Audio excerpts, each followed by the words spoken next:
Yeah, Jen, I'm assuming the biggest headline right now is kind of just the status of Hannah Stolke. Obviously, it's probably an understatement to say that she's been banged up over the last few games. Just kind of curious, how she's feeling over the last couple days and what her status is with still, whatever 50, 53 hours until you guys play. Well, it's not as good as I'd like. Um, we're not, we don't practice today, but it's, if you saw the injury, it was pretty banged up. And, with adrenaline, it's an amazing thing about adrenaline. But after that settled, the swelling and the pain of it. So that's definitely a concern moving forward. Gargan. Just to be able to get Journey a couple starts here the last few weeks, and then obviously Tegan and Layla had some nice moments with Hannah kind of iffy. How significant, I guess, is that at this point in the year? Yeah, I think that was great that we can get Journey those minutes, and she's just really been a great bright spot this whole year, and has just played hard. She comes in and she just makes a difference because she plays so hard. So yeah, I'm very excited about her being able to step in. But I mean, anybody will tell you, any team in the country, kind of what makes Journey so good and what made our team good is that you have one of the premier players in the conference and one of the premier players in the country. So that's a lot to put on. I'll go to bat with Journey Houston all day long for sure. But that's a tough ask if we don't have Hannah healthy. So yes, I'm very excited about and thankful for Journey, but to do what we want to continue to do, it gets a little bit tougher if we don't have Hannah Stalkey. Ethan. Hey, Coach, I've been wanting to ask all season about the picture of you and Lucy behind you over your right shoulder. What's the quote on there? And then also, when it comes to recruiting a player like Chit Chat, how helpful is it to be able to point to Lucy's success as a transfer in and be able to say, you can take over the reins of this, illustrious point guard position that we have? Yeah. And that was actually a gift from Lucy, and I will cherish it always. She probably had a little help from her mom, but it's kind of this cool acrylic thing, a couple pictures. And Lucy, after the banquet, just said, "Thank you, Coach. You're the best on this hug." And this one, this is from our USC game. And there must have been a quote talking to one of you guys. It just was, I told her, "You know how much I believe in you. It's go time." And she just took that picture and wrote me a really nice card. And it just is, always, it meant a lot to me, when the kids write you after the year. But, Lucy, I think I probably said it too many times, but when we needed a point guard, after Caitlin retired, went on and Lisa retired, she held. And we went through that first year together, and she really wanted to be able to enjoy this level and succeed at this level. Not that Villanova was not great, but she was really wanting to have an opportunity at a Power Four and then to get drafted. So when all that came to fruition, and we had a lot of blood, sweat, and tears, and that's what that journey is all about. So I got it, and it never left, and that will probably never leave my desk. Chad. Grateful for her and her family for sure. Yeah. Back to Hannah. Is it a pain tolerance thing? You obviously have 2 weeks after this tournament. Mm-hmm. Or is Yeah, it I more think of it's a precaution thing that you're worried oh about? yeah, no, I mean it's Long-term all of thing. it. It's a pretty severe elbow injury of the torque of it, the swelling, the range of motion, the pain, the length of time of probably what really takes an injury like this to feel better. She has not practiced, and the trying to figure out when to try it, right? And I think she'll go, if she can go, she'll go through with some of that adrenaline, but it's her strong hand, her dominant arm. So we're just trying to give it as much rest to see what it feels like. But there's a lot more than just the pain tolerance. It's just, if you can't move, it can't move. If it can, you can do some things with it. So we're just trying to give it every minute. And that is the positive thing, is if, we do get to play again later. It's not season ending. And maybe, every day, sometimes there's small increments and the improvement we need to see. Sometimes there's a bigger jump. So I know she'll want to play. But I think right now it's everything we're trying to see improve with it. So I know, just being a senior and, how much fun a Big Ten tournament is. I know that if it's, if she can play and feel like she can play and be helpful, she'll play. But right now we're just not in that mode of practicing even to see if she can do it.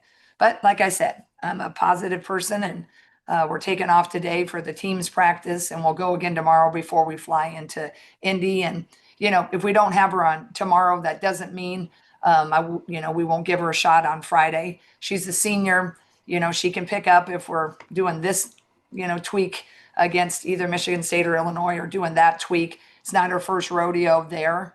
I'm just trying to figure out mentally the best routes for, her, how that feels. Your first action is going to be right away into a game. So we're trying to just get little testings done. But today's fully off. Maddie. Hey, Coach, I wanted to ask about Addie getting all Big Ten freshman squad. I mean, we've seen her kind of really make her adjustments into Big Ten play, but for her to be able to get the accolade along with it, how has that kind of helped with her confidence and just showing the progression she's been on this year? Yeah, I've been really pleased with Addie. There's and with Journey, and with all of our new kids. Actually, it is it's a climb, and there's a lot of things that go into becoming a more confident player from Monday to Tuesday, from Tuesday to the next Tuesday to the next month. And I think Addie's really been a really great testament to that. And I think that Addie, along with Tegan's and Callie's and Strimlow's and Feuerbach's, everybody is growing and giving and taking and doing whatever is necessary for the progression of the team.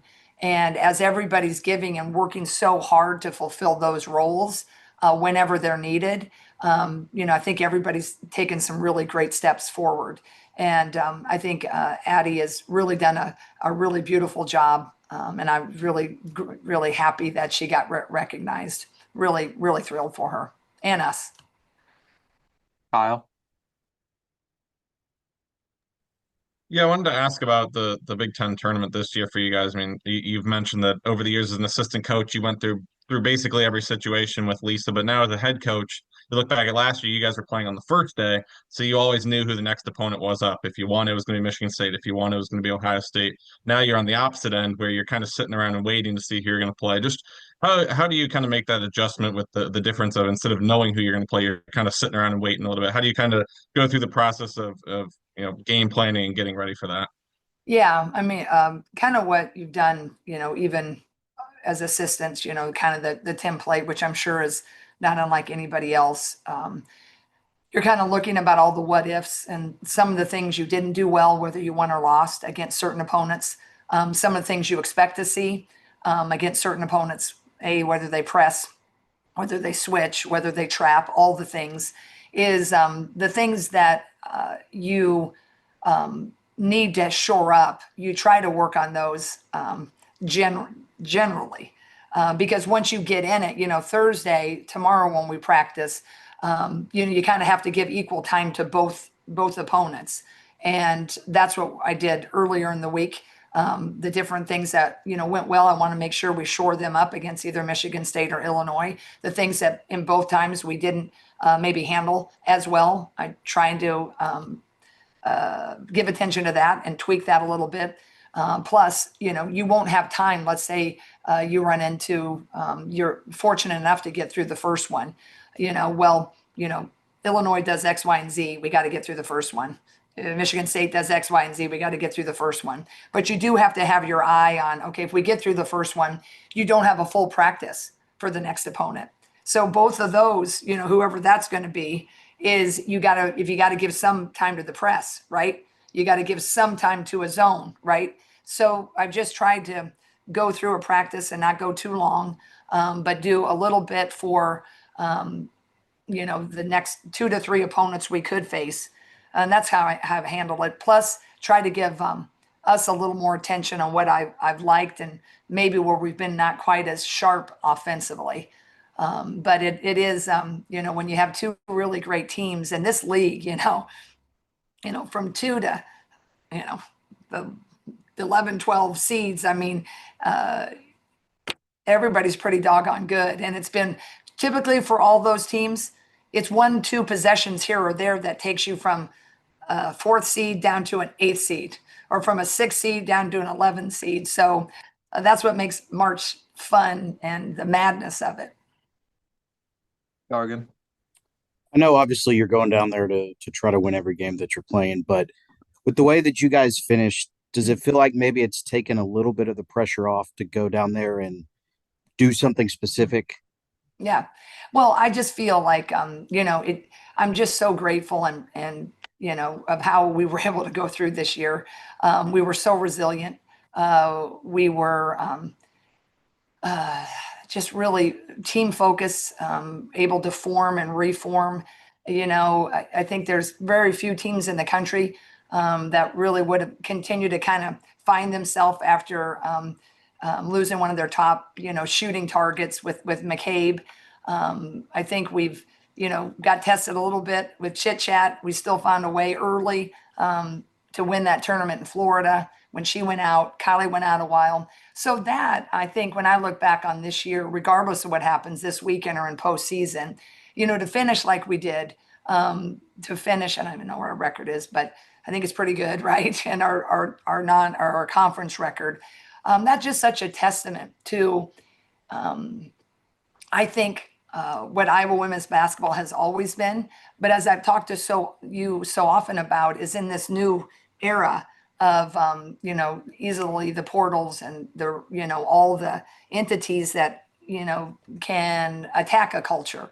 That I'm forever grateful for. And so the regular season as it stands, boy, thankful and so proud of these kids and how we finished in a league like this. Man, yeah. So I feel great about that. And just, man, I think when I'm old and in the rocking chair, I can look back on this year and say, man, that was a heck of a one, right? But now, it's a Johnny come lately, right? What have you done for me lately? So going into the tournament, I think we've done pretty well all year just trying to stay in the here and now. I think we can go in there in the here and now and feel comfortable that we're going to have a pretty good shot with a pretty solid seed in that NCAA tournament. If you go and do crazy great things, it can only enhance what already is pretty doggone good.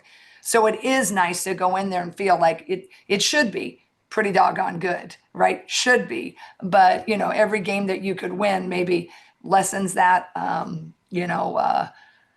pressure, I guess, or the anxiety of not knowing. But yes, I think going in as a 2 seed, and not having to do something that is, you can look at it that way. But I think most everybody, when you go, you're going there to win it.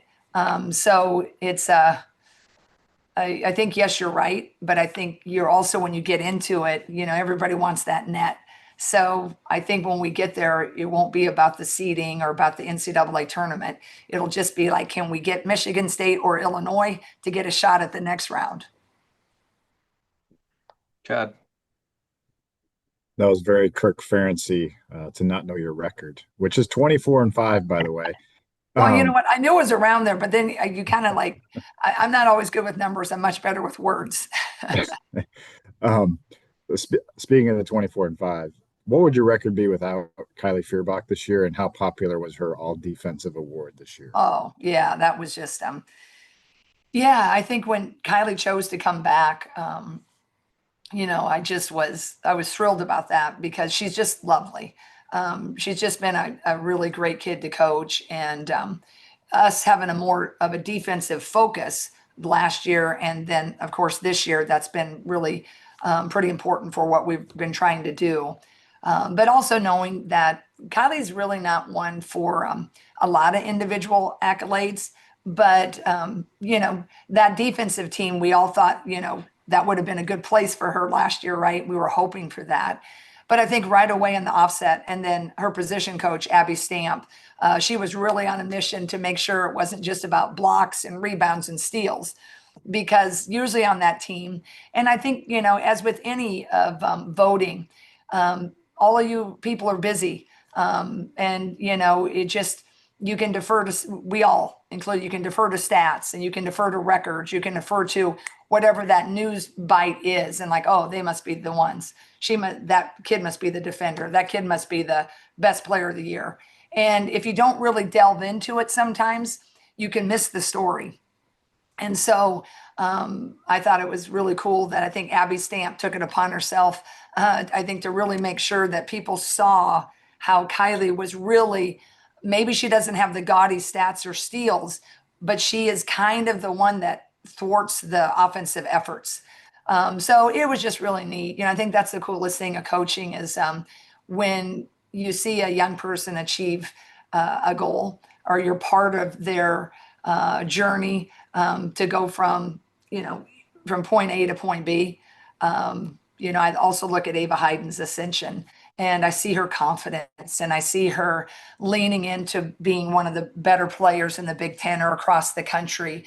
I see how she really has impacted this season as well. Those are the moments as coaches that we all really live for. So I was beyond thrilled that I really believe the voters got this one right. Kyle. You just kind of mentioned a few minutes ago the process of handling, preparing for the Big Ten tournament, and how you scout and how you prepare and things like that. How important is this experience going to be for this team? I mean, obviously you got Hannah and Kylie who have played in Final Fours, they've played in NCAA tournaments. But you look at like Chit Chat has only played in one NCAA tournament. Ava Hayden, has been through an NCAA tournament, but obviously was not a starter. Taylor Stremlow was not a starter on last year's team. How important is this Big Ten tournament going to be to just have that feeling of what it's like to on the fly, hey, here's who we play tomorrow, here's how quickly we have to game plan and get ready when you have the NCAA tournament coming up? Yeah, I think those are the things, when we play in some of these preseason tournaments, you'll have sometimes by design when we look at the tournament, and some tournaments are like you have a day to practice, you play another one, maybe you're in Cancun. Some tournaments, you play Friday, Saturday. I always kind of like those because you get a little experience early when everybody's still forming, right? When we went to Florida, that you prepare for the first team, and you kind of have your eye on kind of what we're doing now when we were going to play Baylor or Miami way back, go with me, people, is you kind of had to prepare for both. So then you go through the year, and then there's certain times, everybody in the Big Ten, you only get a 1-day prep. Meaning, with a trip out west, and, just sometimes you got to play 3 games in a week. So then you get a little bit more practice with 1-day prep. So now when you get into a tournament like this, then it's all guts and heart, baby. But you do have that to draw upon if you had success like we did earlier. I've kind of constantly reminded our players, as we've also elected, because due to tired legs, maybe an injury here or there, I have elected to not practice an additional day. And when we could have had a 2-day prep, I've drawn upon what we did cerebrally, what we did with film watching. We didn't go through it. I'm trusting you because you've done X, Y, and Z. So now when you go to the tournament, if you get that first one, then adrenaline usually propels you. So it would be great for our confidence because we're younger than we're older.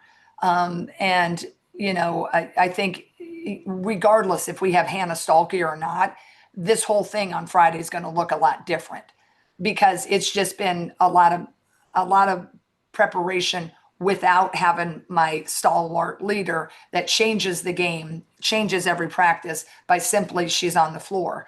So the whole approach going into this weekend, will be great experience because, we're next year, we're not going to have the Hannahs and the Kylies and so forth. I think personally, I'm just, I told Hannah, I just hate that, every minute that I don't get a coach her, it just is another minute that I'm sad about.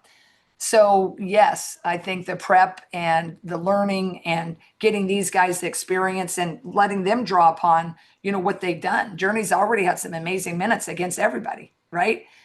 Tegan had some really nice minutes this last Sunday, right? Her minutes were a little better than they were against Purdue when she got called in. Those are going to be big. And I'm also understanding that this is a premier tournament in the country. All of these teams are capable of beating anybody. So, game on and blood, sweat, tears. And we're just going to have to find ways. All right, is everybody good? All right, thanks, Jan. Thanks, everybody. Thank you. God bless you. Go Hawks and enjoy the madness.